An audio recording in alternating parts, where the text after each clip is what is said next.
Hello and welcome to News Brief. We're going to quickly go on a very quick break. The News Brief continues shortly.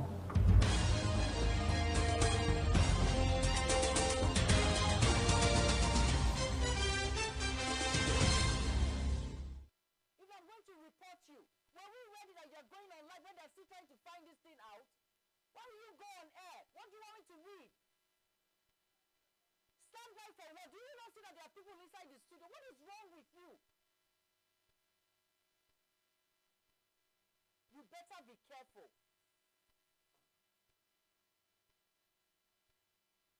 Please take me to the news, I beg.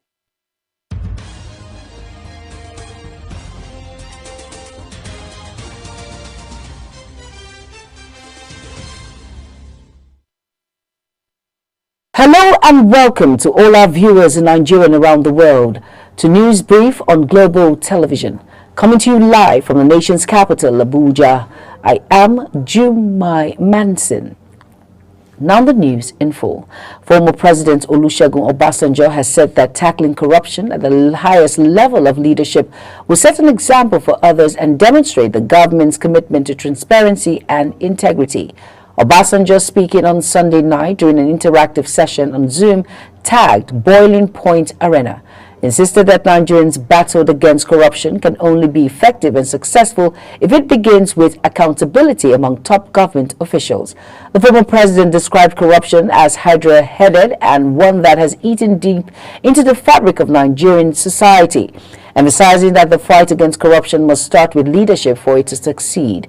He stressed that the fight against corruption must be a consistent and daily affair to nip it in the bud. The Ministry of Foreign Affairs has urged the public to disregard a fake list of ambassadorial nominees circulating on social media. This was contained in a statement issued by Ministry spokesman Kanebi Efemfa.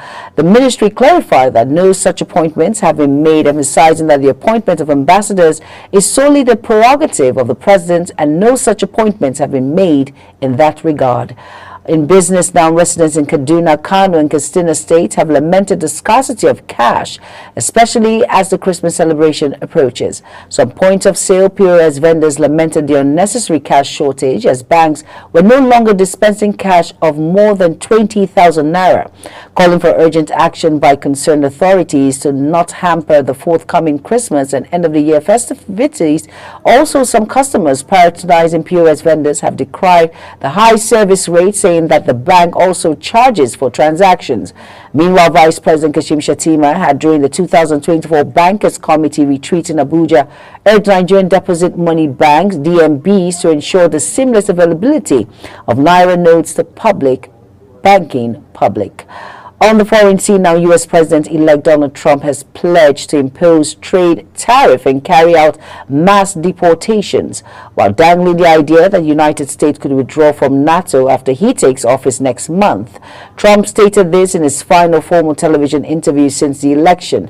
Just 6 weeks before Inauguration Day, President Trump again signaled that U.S. support for Ukraine will scale back, saying will probably cut the aid helping Kyiv repel Russia's invasion. The president-elect also said he would very quickly look at pardons for supporters jailed for storming the U.S. Capitol after his 2020 election defeat to Joe Biden. In sports, Real Madrid trip to face Atalanta on Tuesday, shaping up to be a crucial clash for the troubled holders, as a record 15-time winner have lost 3 of their 5 first matches and find themselves in 24th in the standing, which places 25 to 36 eliminated at the end of the group phase.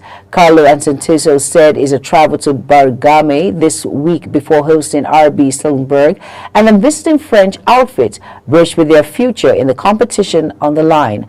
Madrid had been beset by a stare of problems, including adaptation difficulties for superstar summer signing Kylian Mbappe and several key players sidelined through injury.